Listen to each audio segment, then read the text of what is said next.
If some of your students give up the moment things get hard, you're not alone. And the solution doesn't require more planning or complex systems. In this video, I'm going to show you one tiny shift that helps students to pause, think, and try again. And that helps them to build resilience quietly and naturally. But before I get started, I want you to know this is part one of a 3-part mini-series on developing resilience in early elementary classrooms. The next part that you would watch is rethinking what resilience really is. So before we get started, hi, I'm Marian from Engaging Curiosity.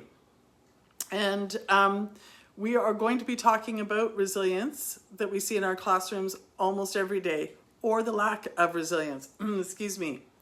When we talk about resilience, we're not talking about being tough or pushing through. We're talking about the ability for our students to recover, try again, and keep going even when things feel hard.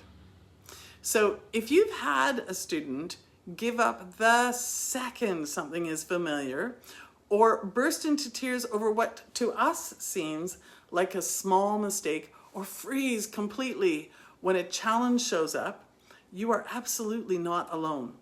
And today, again, as promised, I'm going to give you that one small shift you can try right away. Something that builds resilience quietly, gently, and with almost no extra work. So here's the shift. When a student gets stuck, try waiting just 5 quiet seconds before stepping in. I know sometimes 5 seconds can feel like an eternity when a student is panicking or calling your name. Or when you see the answer so quickly and you're frustrated that they're making the same mistake again, or you're seeing it again because all the other students have made the mistake. But here's the thing, those silent 5 seconds give their brain a window to think, to reach for an idea, or even to steady themselves emotionally. It's not forcing them to struggle, it's giving them a moment to breathe, so they can try a strategy before looking to you for an answer. So when they do try, even if it's tiny, name what they did. Even if they're not successful, name what they do. Say something like, I noticed how you checked your work, or wow, I loved that you tried a different idea there. That's great problem solving. You haven't quite got it, but what you did was fantastic. That kind of feedback tells students that resilience is not about being right. It's about making an attempt, and you are rewarding them for making the attempt, which honestly is far more important than any academic you're going to teach in the class. So try this tomorrow, just the 5-second pause, plus naming the strategy you saw. You might be surprised how quickly your students start surprising themselves.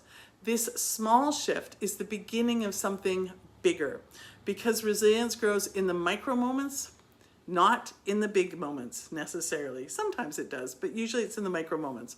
So in part 2, I'm going to reframe what resilience actually is and why some students start to fall apart over the smallest thing. When you see it differently, you're going to be able to respond to it differently, because it's going to take away your own stress and frustration.